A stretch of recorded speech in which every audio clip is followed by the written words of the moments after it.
Tem início agora o programa AFPESP na TV, que é veiculado na rede de TVs comunitárias em todo o estado de São Paulo. Vamos observar um pequeno intervalo, mas antes lembrando que esse programa AFPESP na TV tem em sua grade de programação diversas atrações, variedades, entrevistas, dicas culinárias e muito mais. Eu gostaria que ficassem, porque dentro de instantes nós estaremos recebendo os convidados do dia de hoje. Até já então.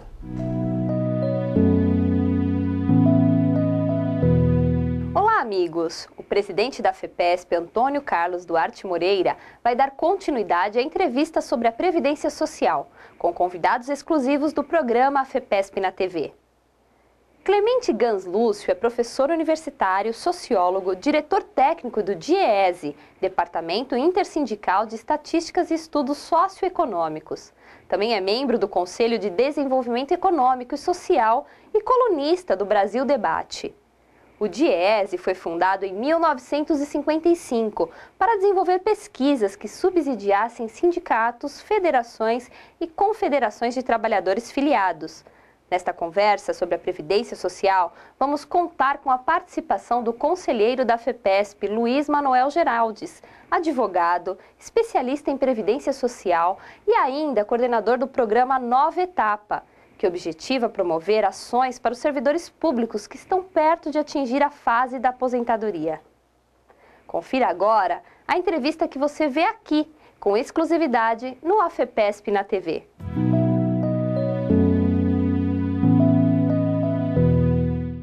Durante o intervalo, vocês tiveram um breve currículo dos nossos entrevistados, que vamos, dentro de instantes, começar com um rol de perguntas a eles.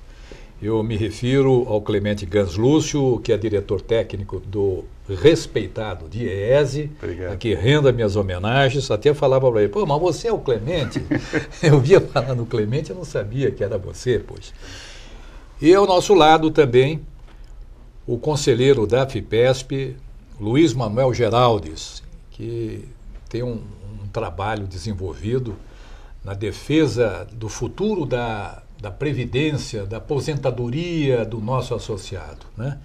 Bem, consta daquelas recomendações que eu me referi no programa anterior, as recomendações do DIEESE que apresentamos no fórum da AFPESP sobre a Previdência, o fim das desonerações. Aliás, eu sempre combati essas desonerações. Acho um absurdo isso aí. O governo tem introduzido desoneração. Para quem? Para empresas, para empresários, para banqueiros, né? Exato. E criou um problema com a Seguridade Social, artigo 194 e tudo aquilo que ele preconiza. Se não existissem as desonerações, os recursos da Seguridade Sociais, a seu ver, seriam mais relevantes do que são hoje, porque falam que a aposentadoria é profundamente onerosa. Você concorda com isso, Clemente? Bom, primeiro nós precisamos ter a clareza de que o financiamento da Previdência precisa ser atualizado, porque nós tendemos a ter mais pessoas se aposentando, vivendo mais, portanto, tendo a contribuição da Previdência que financiar um tempo de benefício maior. O financiamento da Previdência, ele também precisa ser equilibrado com a organização econômica. Nós fizemos no país mudanças tributárias importantes. Por exemplo, nós criamos uma figura tributária para as micro e pequenas empresas, desonerando as micro e pequenas empresas, o que faz sentido. Ao desonerar, nós animamos essa atividade que inicia numa micro e pequena empresa. Mas nós não colocamos nenhum substitutivo no financiamento da Previdência. Elas pagam uma menor tributação e não tem uma contribuição para a Previdência. Só que os seus trabalhadores vão se aposentar como os demais trabalhadores. O governo fez também, em 2011, 2012, 2013, desonerações visando dar competitividade à nossa indústria, para 4 ou 5 setores, que era uma desoneração experimental. O Congresso Nacional, de maneira, não sei por que motivo, ampliou de 5 para 54 setores, ampliando a desoneração tributária de forma muito acentuada e não colocou nada no lugar. seja, mais receita que nós perdemos. O orçamento da União tem uma coisa chamada desvinculação da receita da União, chamada DRU, que tira hoje 30% da receita da Seguridade. Então, a Seguridade recebe 100, 30 vai para o orçamento geral, fica 70 para financiar a Seguridade. Tudo isso retira a receita da Previdência. Portanto, a receita que era para financiar o sistema cai, as despesas crescem e vai gerar um déficit. Por isso que nós insistimos dizendo que nós precisamos debater a receita, porque a perda tributária são de bilhões, 200 a 300 bilhões perdidos de receita por conta das exonerações. Mas a ideia seria rever, né, e não eliminar as exonerações. Não, tanto é que estão sendo revistas, né? Exato, uma revisão, por exemplo, das empresas, das entidades filantrópicas, das exonerações para entidades específicas, rever no sentido de identificarmos o sentido, a pertinência, e se tiver pertinência, debatemos qual é a outra fonte para compensar. O que não tem sentido é você desonerar uma empresa e diminuir o direito do trabalhador. Estão sendo revistas agora, né? Exatamente, agora, nesse projeto... Estão aumentando a alíquota. Exatamente. Bem, dentro desse contexto que você colocou,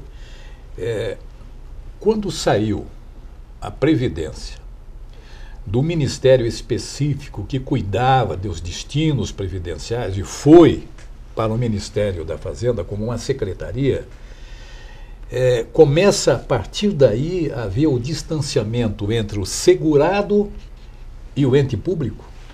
Exato. Acho que tem uma distorção nessa reorganização administrativa, porque o enfoque dado à Previdência hoje, na medida que ela é uma secretaria do Ministério da Fazenda, é um enfoque fiscal, ou seja, quanto ela custa, quanto ela arrecada. O Ministério da Fazenda colocou uma série de despesas dentro da Previdência, por exemplo, o custo da aposentadoria do servidor público, que desde 88 tem um regime específico dentro da conta da Previdência, coloca os militares dentro da conta da Previdência, todos os servidores que têm regras específicas, que a Constituição definiu e que tem forma de financiamento específica. Só que quando você faz uma junção em uma única conta, onde você coloca um conjunto de despesas, todas elas com regras históricas, e um conjunto de receitas desoneradas, reduzidas ou de evasão fiscal, hoje tem 300 a 400 bilhões sendo cobrados pela Previdência, sendo que 2/3 disso o Ministério diz não dá para cobrar, porque não tem mais um ente de quem se cobre. O que nós dizemos nós não podemos chegar daqui a 10 anos e dizer a mesma coisa. A gestão tem que mudar. Nós não podemos aceitar essa perda de receita. Então, quando nós transferimos para a Fazenda, nós estamos dando à Previdência um caráter fiscal, esquecendo que, antes de tudo, ela é uma política pública de proteção social, dada a todo cidadão brasileiro. No nosso entendimento, uma reforma da Previdência devia começar dizendo: o governo pretende uma reforma que garanta a todos os brasileiros e brasileiras, em uma determinada idade, 60, 65 anos, o direito de proteção, ou pela aposentadoria, ou pela assistência social. A gente fica com a impressão de que a gente sai de uma condição de um direito para uma benesse do governo fiscal. Se tiver dinheiro... ou para um ônus, né? Um ônus. O aposentado virou um ônus para o Estado brasileiro. Exatamente. Essa mudança me deixa pensar, sentir isso, né? E o Estado, na verdade, deveria organizar uma oferta de uma proteção, dizendo à sociedade quanto que essa proteção custa. E dizendo da onde que ela quer arrecadar. Se desonerou as empresas, ótimo, nós achamos que isso é o correto. O que pôr no lugar. Mas eu tenho uma outra preocupação. E a garantia constitucional que se tem colocada pela imunidade tributária? Igrejas... Também é importante. Igrejas, sindicatos, tudo isso é desonerado, né? Exatamente. Então, tem muitas... Tem que ser revisto esse tipo de imunidade tributária? Quando nós dizemos que o financiamento tem que ser revisto, nós consideramos que todas essas regras, no momento em que o governo chama a sociedade para repensar a Previdência, uma reforma é isso, essas coisas deviam ser colocadas na mesa e serem balanceadas. Faz sentido?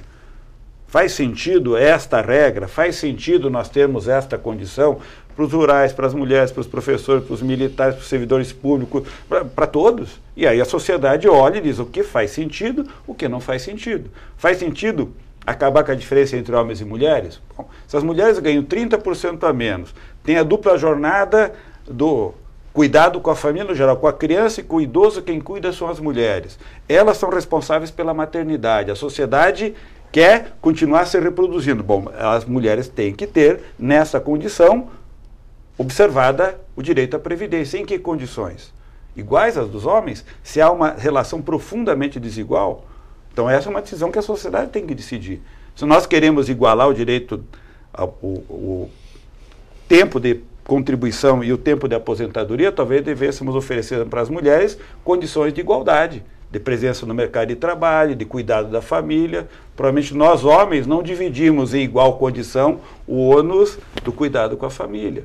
Essas coisas que uma reforma da Previdência poderia suscitar no debate. E um avanço cultural, um avanço político na sociedade. Tem que incluir a cobrança dos grandes devedores também, né? Exatamente. Aliás, ficou em 2003, o governo falava dos grandes devedores, inclusive dizia da inviabilidade de manter a Previdência como estava, tendo em vista os grandes devedores. Bom, aí foi aprovada a emenda 41, não se falou mais nada dos devedores.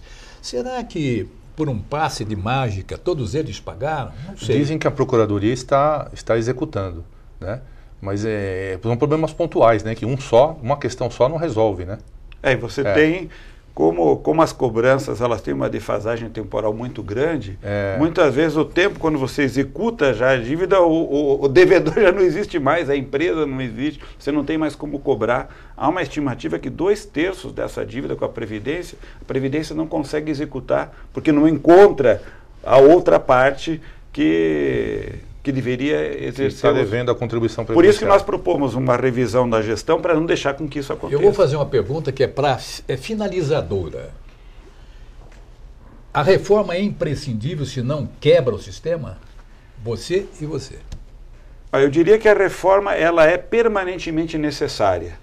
O sistema está longe de quebrar e o sistema tem capacidade de achar um equilíbrio entre financiamento e um pleno direito. Para isso tem que ter uma boa gestão.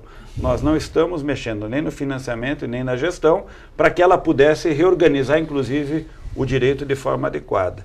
Nós temos que entender na sociedade brasileira que o tratamento da Previdência tem que ser um tratamento permanente e permanentemente atualizarmos financiamento, gestão e o direito. Não dessa forma quando a mudança recai integralmente sobre o direito do trabalhador. Você, Geraldo. Também considero necessária a reforma. Só acredito que ela poderia ser feita com mais transparência por parte do governo, mais esclarecedor com relação a todas essas alternativas que a gente discutiu aqui, né? E é isso, e respeitar direitos adquiridos, principalmente, né? Há uma preocupação muito grande aí com as regras de transição agora.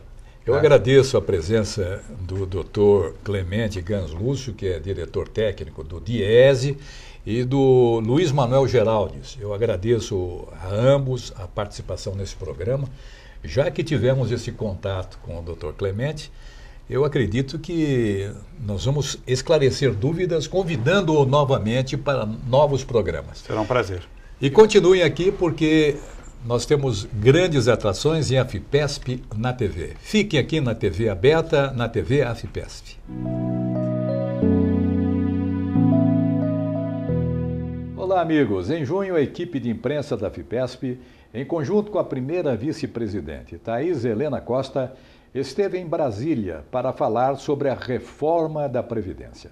Confira a abertura deste trabalho da AFIPESP e as opiniões contrárias ao texto original da reforma dos seguintes deputados: Major Olímpio, Carlos Aratini e Chico Alencar. Hoje nós estamos aqui na Câmara dos Deputados. Eu estou representando a AFIPESP, presidida por Antônio Carlos Duarte Moreira, que me indicou para fazer esse trabalho, o acompanhamento da reforma da Previdência. Entrevistamos alguns parlamentares e você poderá ver nas reportagens como este tema é contraditório. Assista. Major Olímpio, como parlamentar neste momento, sabendo que a reforma da Previdência está para ser pautada em breve, qual a sua opinião? O que o senhor acha deste momento, desta reforma para o Brasil, nas condições em que ele está? Em primeiro lugar, Thaís, a todos os milhares de associados da Associação de Funcionários Públicos do Estado de São Paulo, que é a maior entidade da América Latina, eu quero dizer da minha preocupação ainda. Já era para estarmos votando hoje essa chamada PEC do extermínio dos servidores públicos. Nós já perdemos na comissão especial, eu fiz parte dessa comissão especial, estão massacrando os servidores públicos, estão satanizando a figura do servidor público, dizendo que nós somos responsáveis por todas as mazelas e um buraco na Previdência. Primeiro, esse buraco, ele não existe, segundo dados da própria Associação Nacional dos Auditores Fiscais, a ANFIP. Não tem regra de transição para quem entrou de 2003 para cá. E o momento é de mobilização. Eu quero parabenizar a Associação dos Funcionários Públicos, que está aqui na Câmara Federal hoje, vigilante, se mobilizando, pedindo o apoiamento. Vejam que há 20 dias atrás, o presidente tinha pelo menos 400 deputados para votar. Porque é projeto de emenda constitucional, ele precisa ter 308 votos em 2 turnos. Ele caiu em desgraça, está morto politicamente, diminuiu o número de adeptos. Mas no estado de São Paulo, é bom que fique muito bem claro. O governador de São Paulo é favorável à votação da PEC para arrebentar os servidores públicos. A maioria dos deputados do estado de São Paulo, os 70, são favoráveis, porque acompanham e rezam a cartilha do Alckmin. E rezavam a cartilha do Michel Temer. Então nós temos que nos mobilizar agora. Então eu quero dizer a vocês hoje, parabéns pela mobilização da Associação dos Servidores Públicos, além de levar entretenimento, educação, lazer, saúde, representatividade no campo jurídico, também se faz presente no campo institucional. Duarte, a todo o conselho, aos diretores, aos quase 250 mil associados, se já não for um pouquinho mais, Thaís, o nosso respeito, a nossa admiração. Eu sou filho de servidor público, meu pai faleceu ano passado, agente penitenciário, servidor público do estado de São Paulo. Eu, desde os primeiros passos de aprender a falar, eu comecei a aprender dentro de casa o valor do serviço público que é prestado pelos servidores do estado de São Paulo. E não podemos deixar que governos irresponsáveis nos arrebentem. Nós queremos tratamento digno e nós vamos derrotar a PEC 287. Se for colocado em plenário agora, nós temos que demonstrar e pressionar de todas as formas. E nós vamos ter que fazer isso, porque nesse momento, eu estou me dirigindo aí a milhares de servidores públicos, o governador, quase 50 deputados federais de São Paulo, que estão se prostrando, estão aqui no Congresso, gente, a coisa mais feia do mundo, eu fui denunciar isso no plenário, estão oferecendo para deputado que é religioso, canal de rádio e TV, para deputado que é ligado à bancada ruralista, a diminuição do fundo rural, da alíquota de 2,3 para 1,5, emendas parlamentares, cargos, é uma vergonha. Estão querendo vender a sua dignidade. Olha o que estão fazendo com as mulheres policiais. Estão sendo penalizadas, primeiro por ser mulher e depois por ser policial. As policiais civis de São Paulo, as policiais militares não estão nem contempladas. Mas as policiais civis estão aumentando o tempo delas no mínimo 25 para no mínimo 30. Então estão pagando um pedágio, aliás, duplo pedágio. Só as mulheres policiais estão pagando dois pedágios. O trabalhador do campo está pagando pedágio, o deficiente físico está pagando pedágio. Agora, a mulher policial está sendo literalmente destroçada. Preconceito por ser mulher e preconceito por ser policial. Então, meus associados, milhares de pessoas que acompanham a programação da Associação dos Funcionários Públicos, hora de mobilização, gente. E agora é um bom motivo para nós estarmos todos de mãos dadas. Todas as áreas de serviços públicos do estado de São Paulo. Olha, a reforma da Previdência é extremamente nociva para o povo brasileiro, né, de forma geral, para os funcionários públicos de forma mais particular, né, e é uma reforma que a gente sabe prejudica a todos. Nós achamos que nesse momento o governo não tem os 308 votos para aprová-la e por isso fica segurando para não entrar na votação, porque provavelmente ele perderia, ainda mais com toda essa crise que tomou conta do governo, com essas delações da JBS. Então nós achamos que nesse momento o governo não tem condições de votar. Mas isso também não permite que a gente durma, né? Durma no ponto. Nós temos que trabalhar. E aí os funcionários públicos do Estado de São Paulo, que estão em todo o Estado, têm que procurar todos os 70 deputados na sua base. Então aquelas pessoas que sabem, o deputado mora aqui na cidade, tem que procurar o deputado educadamente e pedir o voto dele contra a reforma da Previdência. Eu acho que isso é fundamental, né, para que a gente possa efetivamente derrotar essa reforma. O governo tenta, de todas as formas, dizer que o culpado pelos problemas da Previdência é o povo brasileiro. Né? Por quê? Eles falam, não, gasta demais a Previdência.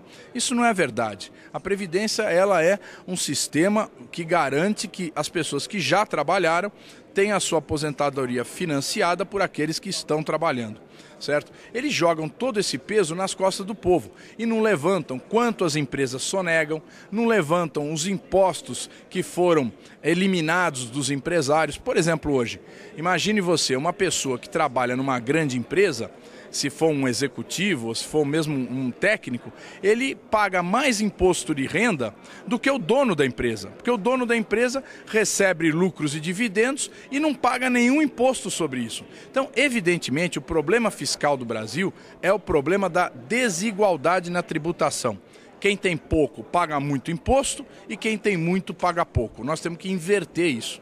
Em primeiro lugar, não é propriamente uma reforma, é um reajuste do sistema previdenciário, que é, na política formal e institucional, o melhor distribuidor de renda que temos no Brasil, nessa sociedade ainda tão injusta, e o que se quer fazer sem melhorar os mecanismos de cobrança da dívida ativa da Previdência, que envolve grandes empresas, sem fazer uma auditoria nas suas contas, inclusive percebendo que da Seguridade Social não vai para o financiamento da Previdência, sem fazer um debate amplo e profundo com a sociedade e reduzir de fato os privilégios.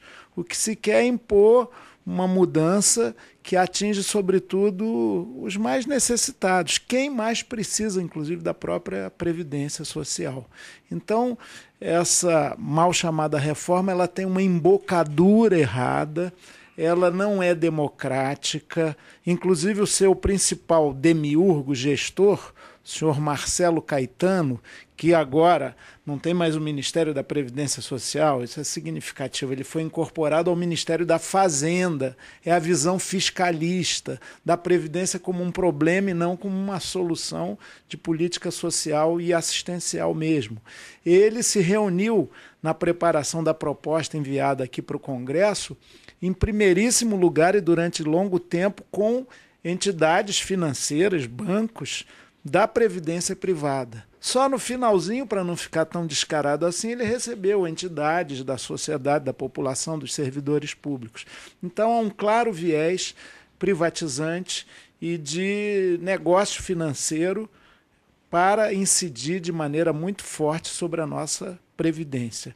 Portanto, eu acho que o conjunto da obra é muito ruim, é péssimo, mas eu diria que você atingir o trabalhador rural, você atingir as viúvas, os pensionistas, aquela acumulação de nenhum super salário ser cortada e também, como houve no início, mas graças a muita resistência, começou a se reduzir, a ideia de que todo mundo tem que ser tratado de maneira absolutamente igual, como se não houvesse tarefas mais desgastantes, especificidades nas diferentes profissões. Portanto, e sem contar o período imenso que querem ampliar de contribuição numa sociedade também que não tem essas formalidades há muito tempo. Para um trabalhador pobre, você contribuir por 15 anos seguidos já é quase que uma proeza. E isso quer se ampliar em pelo menos 10 anos. Então, na verdade, a injustiça campeia. Tanto que o governo está com dificuldade de conseguir os votos aqui, os 308 votos na Câmara, os 3/5 no Senado também. Por isso que eles estão um pouco recuados e temerosos e oferecendo, vamos reconhecer, cargos e mais cargos dentro da estrutura do governo, na velha política do toma lá da cá, para conseguir esses votos. Continue com a programação do AFIPESP na TV. Obrigado.